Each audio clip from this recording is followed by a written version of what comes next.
వ్యాపార రంగంలో ఎప్పుడూ ముందుండే అల్లు కుటుంబం నుంచి ఇప్పుడు బన్నీ సతీమణి అల్లు స్నేహారెడ్డి పికాబు సంస్థ స్థాపించింది.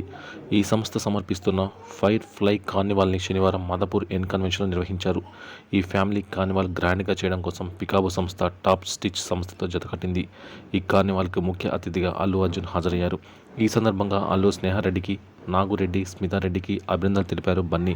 పుష్ప షూట్ మధ్యలో నుంచి తన భార్య చేపట్టిన ఈ కార్యక్రమం కోసం వచ్చానంటూ బన్నీ తెలిపారు. ఇక ఈ ఫైర్ ఫ్లై కార్నివాల్ ఇంత ఘనంగా ఏర్పాటు చేసిన అల్లు స్నేహారెడ్డి, నాగురెడ్డి, స్మితారెడ్డికి తన తరపున అభినందనలు తెలియజేశారు. ఈ కార్యక్రమాన్ని సపోర్ట్ చేసిన మీడియాకి కూడా ప్రత్యేక కృతజ్ఞతలు తెలిపారు బన్నీ. అల్లు స్నేహారెడ్డి సోషల్ మీడియాలో చాలా యాక్టివ్గా ఉంటూ ఫ్యామిలీ విషయాల్ని ఎక్కువగా పంచుకోవడం మనం చూసాము. ముఖ్యంగా అల్లు అయాన్, అల్లు అర్హాతో కలిసి బన్నీ చేసే అల్లరి వీడియోస్ని స్నేహ ఎక్కువగా షేర్ చేస్తుంటారు. ఇటీవల స్నేహారెడ్డి కొన్ని హాట్ పిక్స్ కూడా షేర్ చేస్తూ అందరినీ అయోమయానికి గురిచేస్తుంది.